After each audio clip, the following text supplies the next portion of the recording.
Sona is one of the best all-round supports in the game, sporting some fantastic CC, some amazing auras, as well as some good heals and damage, which can really help her team in a variety of ways.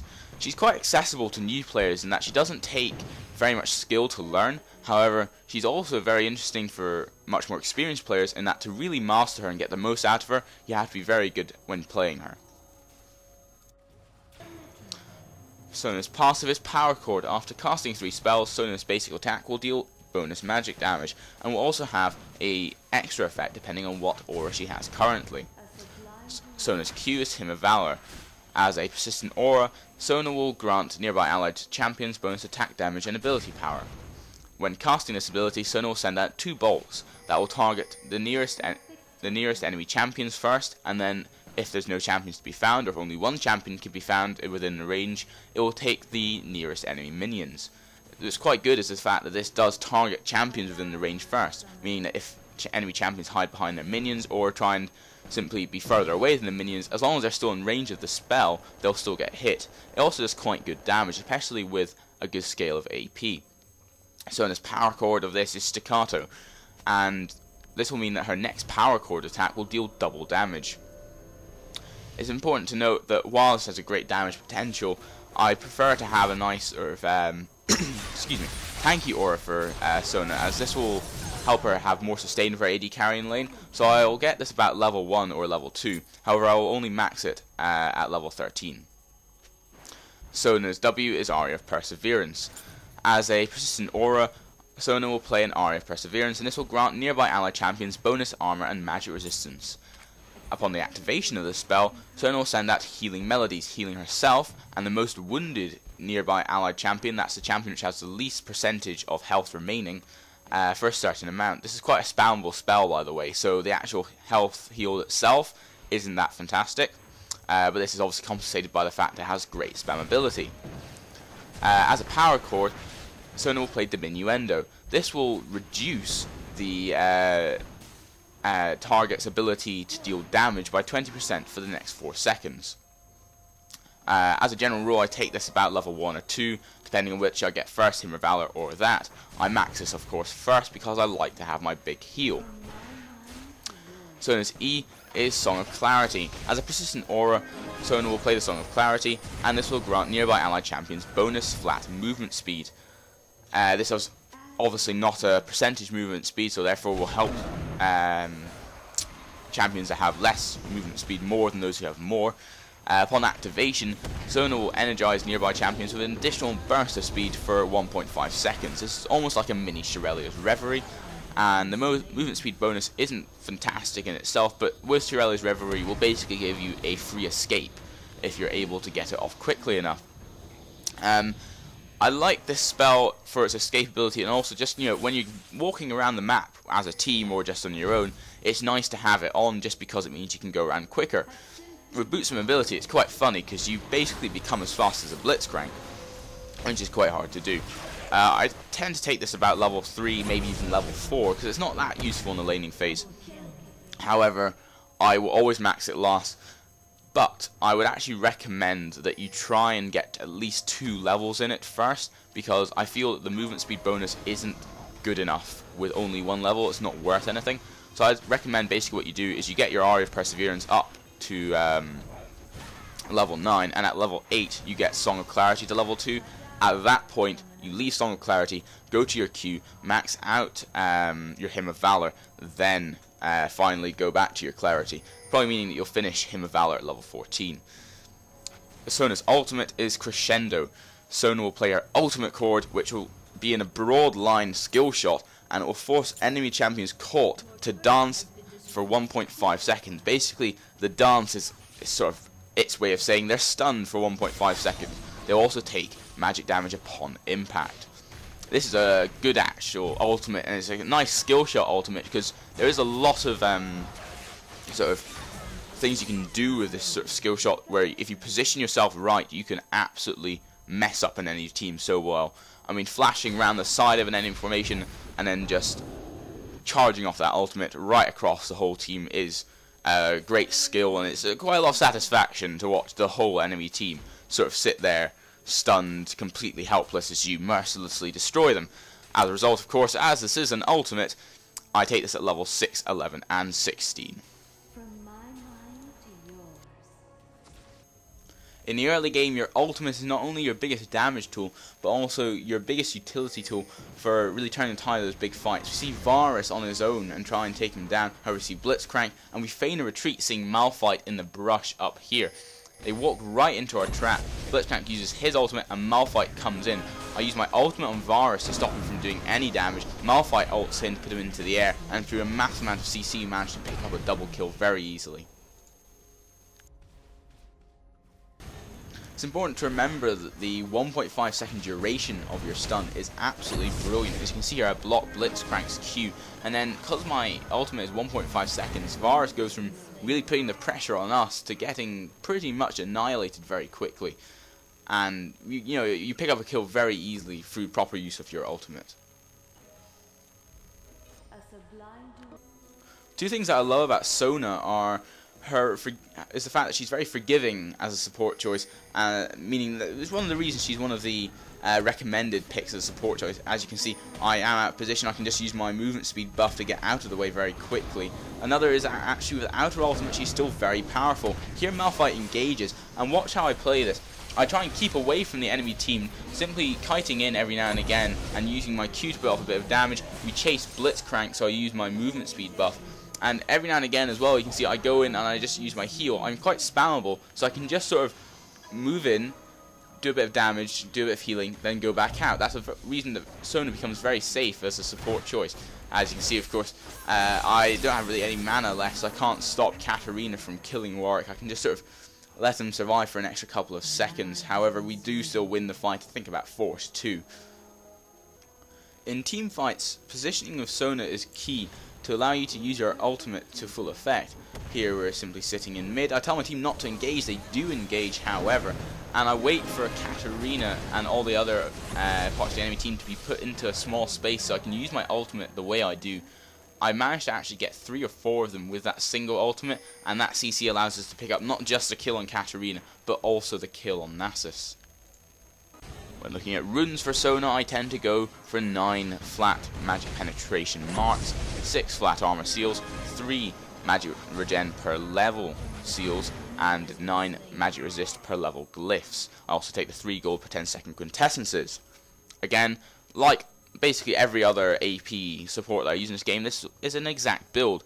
I copy it every time because it's what I like. I like the health regen, sorry, not the health regen, the mana regen in later levels, because it basically means I don't have to buy sort of mana regen items really, obviously except for Shirelles, which I just buy because I'm a support. I like the flat armor magic penetration just because, a bit extra damage never hurt anyone, especially in early levels when you can get quite a good amount of damage from your powerful passive waves.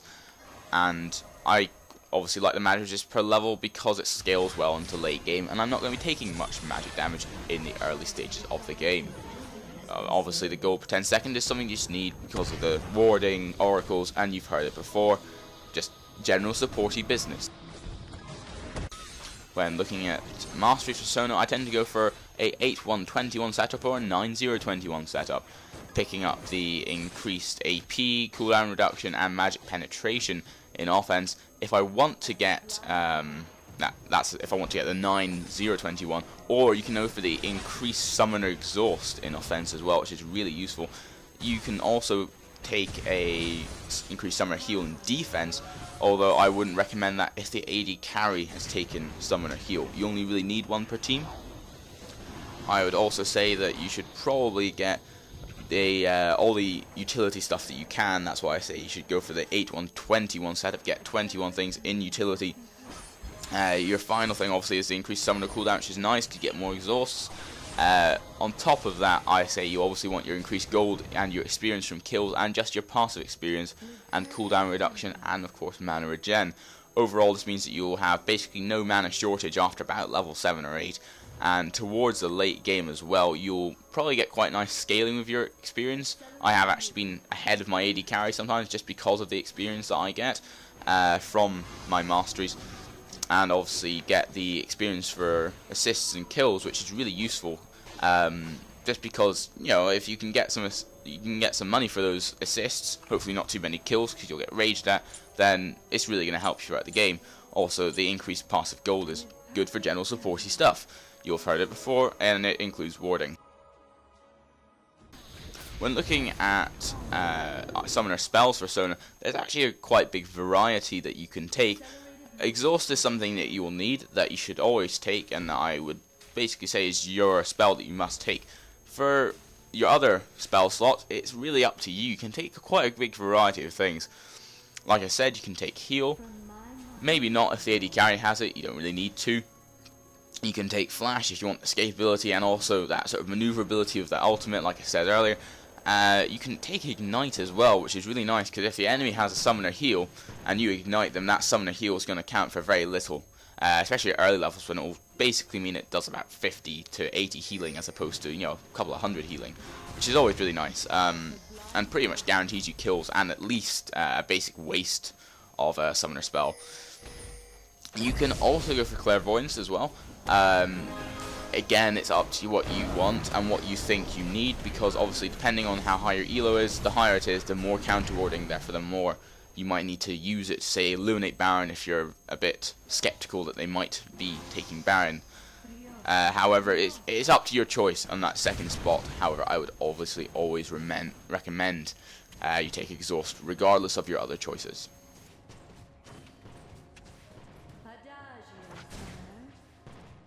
When looking at item builds for Sona, I tend to go for this setup, picking up the Fairy Charm, 3 Vision Wards, a health pot, and either a mana pot or another health pot at the start of the game. This is a standard thing that I get from most supports. Then I actually will go for a Philosopher's Stone, Heart of Gold, and some basic boots. I'll upgrade the boots to boots of mobility, and then go straight for Shirelia's Reverie. As I do this series, I have sort of learnt things and maybe I wasn't quite as aware of as at the start of this series, because you know it has been 10-12 weeks and I have picked up things as I've gone along. I've climbed a lot of sort of elo and I've learnt things from maybe more experienced players who are at a higher skill level, and I've basically found that Shirelia's Reverie is something you should really get as your first big item. It gives you cooldown reduction and it actually has that really useful passive that you kind of need, because if you don't have it, you will, you know, if something goes badly, you want to be able to get out of that situation. Then I will leave my Heart of Gold as it is and go for Aegis of Legion. This has a really nice tanky aura that I find just completely OP and ridiculous, especially for your AD carry, who really gets a quite large percentage increase in their survivability. I will then go for the Will of Ancients. This has a quite nice aura in itself because it gives you spell vamp and some nice extra ability power. It also will give you, increased damage output from your ult and your Q. It will give you a massive increase in your Eye of Perseverance power, so that's always nice. And then you should go for the Locket of the Iron Solari, which is a great item. It really is. Because your thing is, you're not going to be in the middle of a fight. You want to be on the sort of fringes of it, just sort of dancing around, doing a bit of damage here and there, a bit of healing. You're going to use Locket of the Iron Solari to give your team that nice big shield. If you're looking for a final item, which I wouldn't recommend, I always like to keep that final space free for general warding purposes and general supporty purposes as well. You can get elixirs as much as you want, but I probably wouldn't recommend you get a 6th item. If you're really desperate for one, however, I would say Rabadon's Death Camp is probably the best way to go. If you want something more tanky, you could go for Rylai's Crystal Scepter, or you could actually go for Leechbane, because that will go quite well actually with your passive, as it will mean that if you do get one of those power cores off with a Leechbane, you can do possibly about 500-600 damage with it. That's obviously before armor and magic resist is taken into account, but it will give you a massive DPS hike in your sort of burst ability. Rabadon's Death Cap will simply synergize very well with your AP and just allow you to do more damage and heal for more. However, as I said, I wouldn't recommend it personally, but it is your choice. Thank you for watching the Sona Support Champion Spotlight, produced by the FFGamers group and presented by me, SSJ. We are almost at the end of our series here, only 2 more episodes after this one. And I really hope that this series is a sort of bridging gap from making this channel, which is just emerging as our secondary channel, into a really League of Legends centered base for people who really love the game, like me, to come and watch lots of really cool videos. I would actually love for you to tell me what you want me to do next. I don't really have that many ideas. I don't want to do any more Champion Spotlights after this, because I may top myself as a result of it taking several hours to compile the footage and the voiceovers and all this stuff. It is draining. I would like your input in terms of what you think I should do next. I hope you tune in for the final 2 episodes of the series. They will be fun and they will be maybe a bit surprising, but I enjoy it, so here we go. This is a goodbye from me, and I do hope that you comment, rate and subscribe, and maybe give me a couple bits of your feedback on this series and your builds, etc, etc.